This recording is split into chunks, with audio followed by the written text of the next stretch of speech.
Tonight on Seven's Big League, Woodville and Glenelg chase a ticket for football's biggest day of the year. The Warriors and the Tigers in the preliminary final of '86. Woodville have been fearlessly riding a winning finals roller coaster, but the Tigers can't be ignored. Glenelg are the reigning premiers and set to pounce to force a return showdown with the Roosters. Football fans again turned out in force to support the Warriors' cause. For the Tigers, their fourth preliminary final in 6 years. Conditions were dry, anticipation was high, and finals footy was again in the air. Here's Peter Marker. Well, it was certainly a marvellous preliminary final today at Football Park. Glenelg against Woodville. Could Woodville go into the grand final? Its first ever grand final. Glenelg was certainly there to say it couldn't. Glenelg won the toss, kicked to the northern end, and didn't kick too well. 4 goals, 8 in the first quarter, and Woodville played pretty well, I thought, for 4 goals. But in that second quarter, Woodville just couldn't capitalise on going with the breeze, and it was only a couple of late goals late in the second quarter to Kevin Harris that kept Woodville in touch. To see how it pans out in the second half, we picked the game up at the commencement of the third quarter. The Bays by 15 points as we pick up the second half of the preliminary final at Football Park.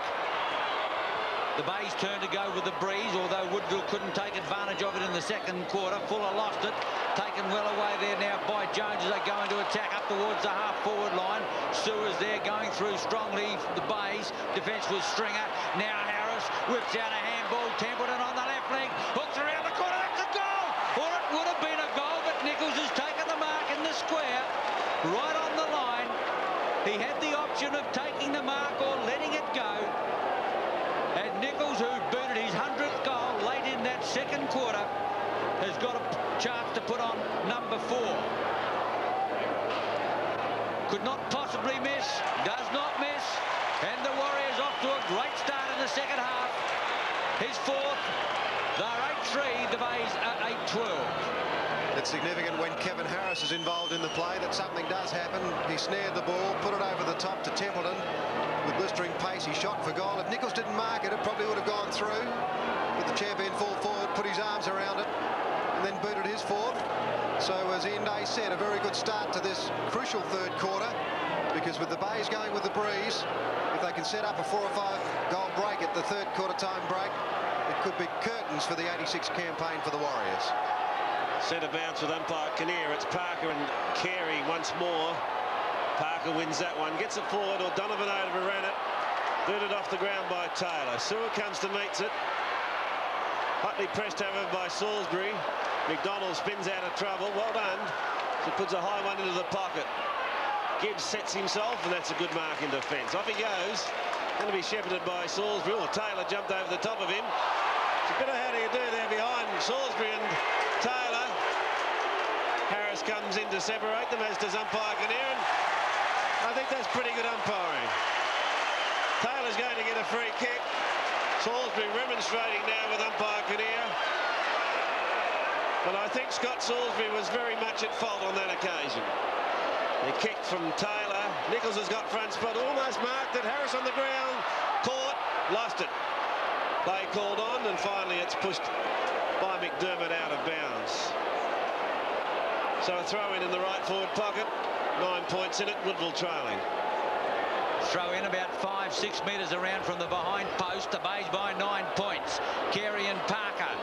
Parker in front.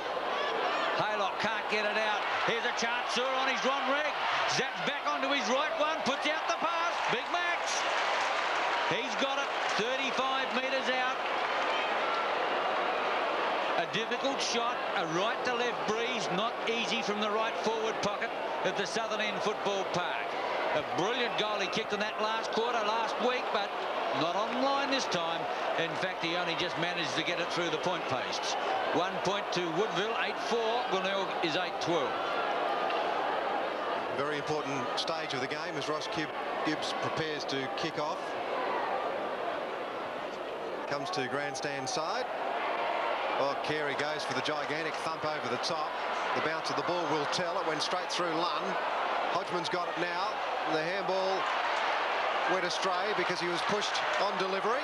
Schwarz, John Martin on the outer side. Oh, he recovered extremely well. runs through centre half forward. That ball's very high. Keep your eyes on Nichols from behind. Couldn't get a leap away, and it came off hands and went through for a point.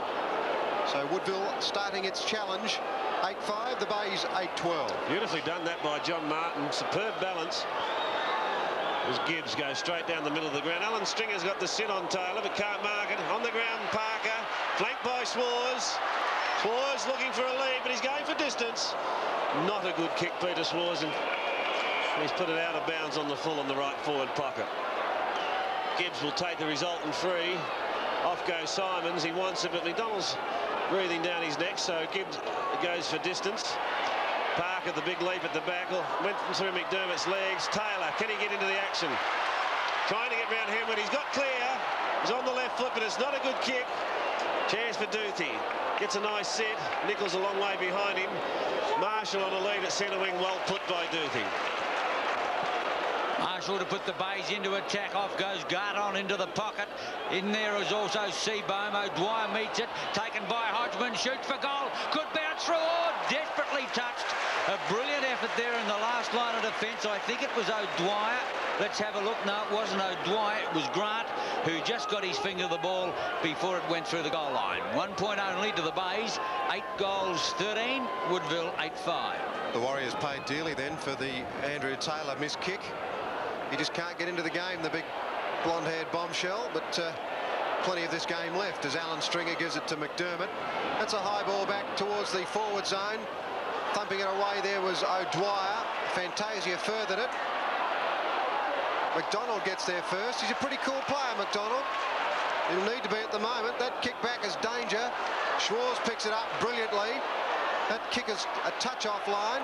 Fuller keeps it in. And he's got a chance now to further it for the Warriors. Templeton had a look at Simons and missed. It's a right half forward flank now. A very hard look at him though, Peter. Throw in right half forward flank. Only 8 points in it, and this crowd that is disappointed a little today, a crowd of about 25,000, certainly coming to life now. A crucial third quarter. The Warriors can hang on in here in this third term and come home with a breeze. They're on the way to victory. Umpire sorted out a free. It's a hanging on. It'll go to Henwood. He's played pretty well today. Henwood, having been switched to centre half back and given the important job on Taylor. Parker at the back got a hand on it. Fantasia cuts it off. So this time the throw-in will be at left half forward. The Bays slightly into attack. They lead by 8 points. And we've had about 6.5 minutes of this third quarter. Carey and Parker, what a great job both have done. Parker wins that one, gives Fuller the chance. Quiet player in the second quarter. Donovan back towards half forward. Hall's loose, copping almost. Chance on the ground for Hall. Over to Woodlands, just wide of its mark, however. Woodlands has brought the ground. O'Dwyer goes into mop up. Maynard got one high. Out it comes to Marshall. He can waltz into the goals. Oh, and they've got another one, the Bays, as finally it was Marshall getting clear, booting his first. They're 9-13 to Woodville 8-5. Top action on Sevens Big League. Brilliantly done, Tony Hall. You can put that one down to the half-forward flanker. Maybe he's playing centre-half forward at the moment. He was moved there in the first quarter, but he was on the ground. Desperate defence by Woodville, but he just got his hand to the ball. He whipped it out to Marshall, who ran into the open goal and put on his first goal. And the Bays now move on to 9-13, Woodville 8-5. It's not a bad lead still. The Bays going with the breeze. We're approaching 8 minutes now in this third quarter. Harris on the ball. Fuller's in the centre. Max Parker in ruck. He and Peter Carey have played very well. Simons ducks the tackle. Furthering it, Donovan. Hodgman at the bottom of the pack. Also McDermott. And umpire Kinnear will bounce it. McDermott's played pretty well.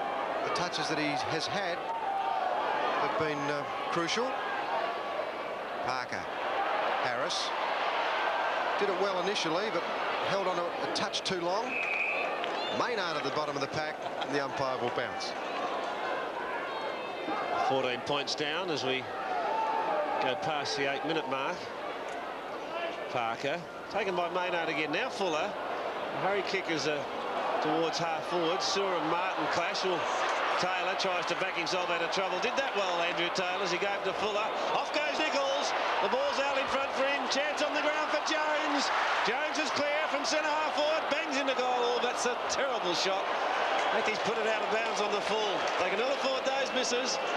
Going into the breeze in this third quarter, they need to take advantage of every attacking move. Yes, he could have steadied maybe a little more. Malcolm Blight looking disappointed. Gibbs, a nice looking kick out of defence. Parker behind, didn't get his hands to it. Fantasia, Hodgman, can't find it either. Fuller tried to get it out. Fantasia again, backs it back to McDonald, puts out the pass to the half forward line. Templeton there, has to work hard for this one. With him is Donovan, and the ball trickles out of play. Another close game, 9-13 to 8-12.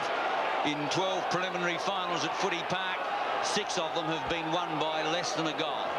Maybe it's going to be 7 out of 13 this afternoon. 9-13 to 8-5. Carey can't get it clear. Martin had an airy. Scott Salisbury, oh, the kick's a shocker off the side of his boot. The bounce will decide. A nice hit for Marshall. Through the half-back line he goes, puts it out for Tony Hall. Lunner's there with him, thumps it away. Maynard couldn't. Well played. Swars has got it now. Rides the tackle. The Warriors into attack again to the half-forward line. Sewer thought about playing on, looking for a running play. He will play on. On the left leg he goes out now in front of Taylor if he can get there, but Marshall in defence. Reads it too well, and he'll put the ball out now to the outer side to the lead of Woodland. Warriors making mistakes going across that half-forward line so sharply like that. Woodlands holds it back. Hodgman, Woodlands will get it back. Oh, they're in trouble. Taken off them by Jones again. He looks for Nichols on a lead. Duthie's with him, but Nichols has got it in the pocket. So a mistake there between Hodgman and Woodlands. Nichols gets around very easily. It's a miracle if he can put that through. Oh, it is a miracle. A left footer. There would not have been daylight. 5 to Nichols. Woodville 8-5. In fact, 9-5. The Bays 9-13.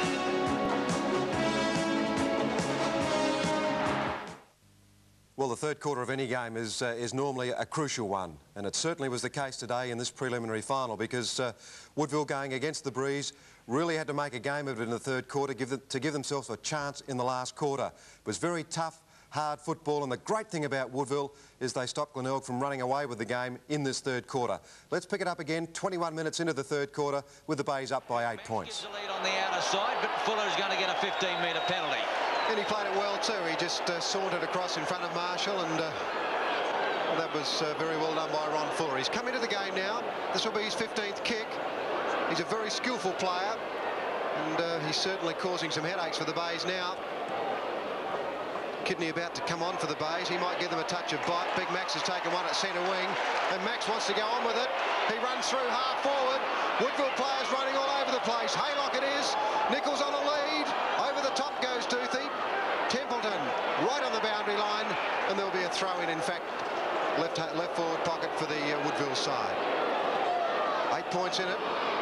Robin Kidney getting ready. He's a terrier. He might do some useful things at the bottom of the pack. Here's a problem for the Warriors as their attack was foiled then. Out it comes. Haylock's on the end of that handball. Not a bad shot at goal, and hit the post. Well, bad luck, I suppose. It's a great shot from the pocket. 9-7 the Warriors, the Bays 9-14. Saw Stephen Nichols kick that miraculous goal from almost the same spot that Haylock just hit the post. Gibbs comes grandstand side. Shot against Sewer. Salisbury will take it. Rolfie indicating to Kinnear that the marks should have been paid. Certainly lifted his game in the third quarter, Rolf Sewer. Salisbury's kick is to half forward. Should have been marked by Rogers. Bad mistake. They can capitalise here. Woodlands is clear. 35 metres out. The ball is offline. Gee, they should have done better then. It was a bad mistake from Rogers, though. And fortunately for the Warriors, they didn't pay for it. Kidney on, Stringer off.